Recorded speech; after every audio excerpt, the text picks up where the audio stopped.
First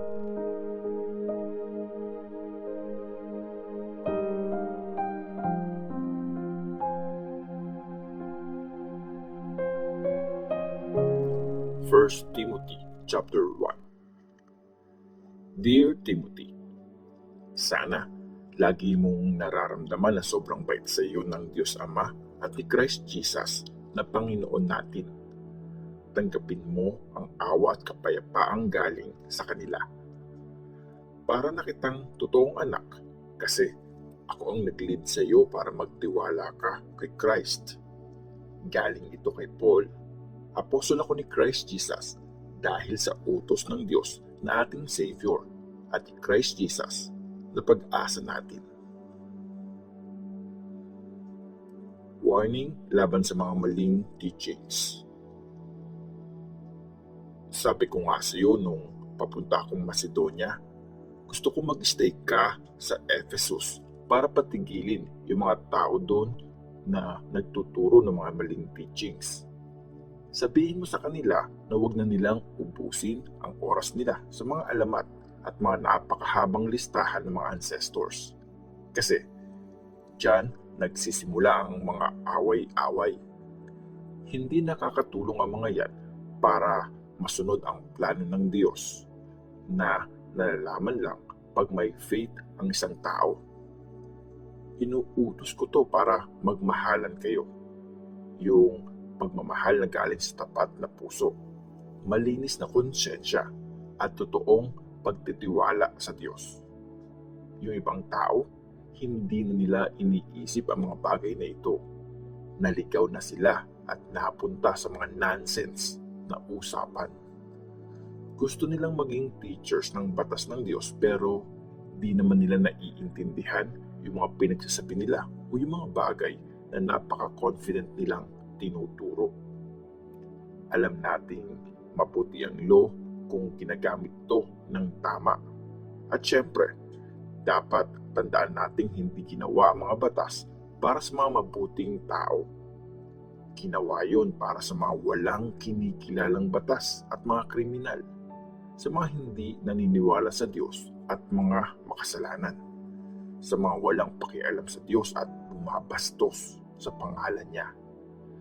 Para rin to sa mga pumapatay sa mga nanay at tatay nila, sa mga mamamatay tao, sa mga immoral, sa mga nakikipag-sex sa kapwa lalaki o babae, o sa mga kidnapper, sa mga nagsisinungaling, sa mga sinungaling na witness sa korte, at sa kung ano pang kontra sa tamang teachings. Makikita ang mga teachings na ito sa magandang balita na pinagkatiwala sa akin ng Diyos. Dakila siya at dapat purihin. Salamat sa awa ng Diyos. Nagpapasalamat ako kay Christ Jesus na Panginoon natin. Pinapalakas niya ako para sa aking trabaho. Salamat sa Kanya kasi kinonsider niya akong maaasahan nung inappoint niya ako para mag-serve sa Kanya. Kahit na sobrang sama ng pinagsasabi ko dati laban sa Kanya, pinahirapan ko siya at ininsulto. Pero naawa sa akin ng Diyos kasi wala pa akong faith noon, kaya di ko alam ang ginagawa ko. Grabe, sobrang bait sa akin ng Panginoon. Hindi ko deserve to, pero binigyan niya ako ng faith at pagmamahal na binibigay niya sa atin dahil kay Christ Jesus. Totoo ang sasabihin kong ito at dapat paniwalaan ng buo. Dumating si Christ Jesus sa mundo para iligtas ang mga makasalanan at ako ang pinakamasama sa kanila. Pero naawa sa akin ng Diyos kahit ako ang pinakamasama para maipakita ni Christ Jesus ang buong pagtataga niya at maging example ako sa mga magtitiwala sa Kanya na tatanggap ng buhay na walang hanggan. Purihin natin ang nag-iisang Diyos. Hindi natatapos ang paghahari niya. Hindi siya namamatay at di siya nakikita. Dakila talaga siya at dapat nating purihin magpakailanman. Amen. Timothy, anak ko, Gawin mo itong mga inuutos ko sa iyo. Ayon na rin sa mga prophecy na sinabi tungkol sa iyo. Gamitin mo bilang armas ang mga sinabi nilang yun para makalaban ka ng mabuti.